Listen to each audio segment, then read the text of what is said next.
Assalamualaikum warahmatullahi wabarakatuh. Sebelumnya, perkenalkan saya Khairunisa Dwi Febrina dari Prodi Sarjana Terapan Keperawatan tingkat 1A.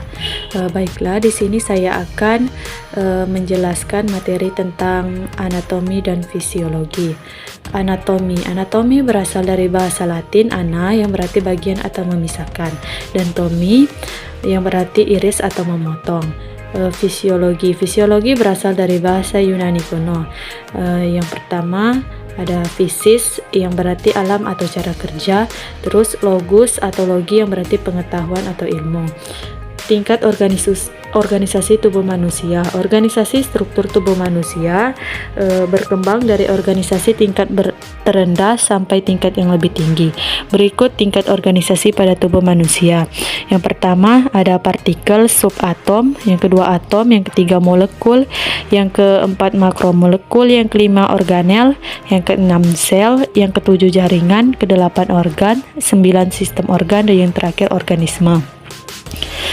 Pendahuluan sistem organ tubuh. Sistem organ tubuh terdiri atas yang pertama integumen. Integumen terbagi menjadi kulit, rambut, kuku, dan gigi yang berfungsi sebagai perlindungan. Yang kedua tulang. Tulang berfungsi sebagai penyangga. Yang ketiga otot. Otot berfungsi sebagai pergerakan. Yang keempat saraf. Saraf berfungsi sebagai kontrol. Yang kelima endokrin. Endokrin berfungsi sebagai regulasi. Dan yang keenam kardiovaskuler dan limpatik yang berfungsi sebagai pengaturan cairan dan transport. Yang ketujuh respirasi, pencernaan, dan urinari yang berfungsi sebagai pengaturan nutrisi, pertukaran, dan pembangunan. Dan yang terakhir reproduksi yang berfungsi sebagai perkembangbiakan. Istilah-istilah dalam anatomi.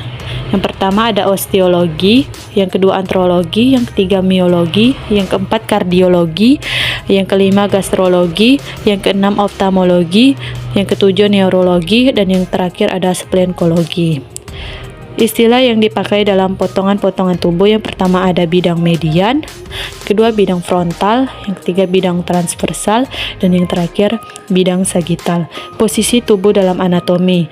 Yang pertama ada supine, yang kedua ada front sims atau posterior view, yang ketiga ada front, yang keempat ada knee chest, yang kelima ada dorsal recumbent, yang keenam ada litonomy, yang ketujuh ada standing, yang kedelapan ada squatting, dan yang terakhir ada sitting.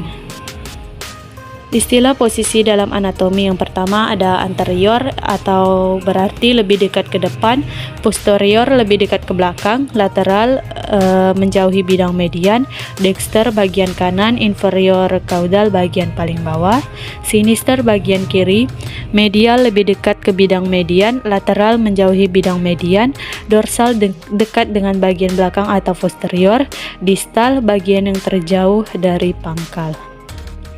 Istilah arah gerakan.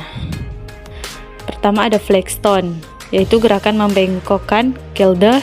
Yang kedua extension, gerakan meluruskan. Yang ketiga hyperextension atau menekuk kepala ke belakang.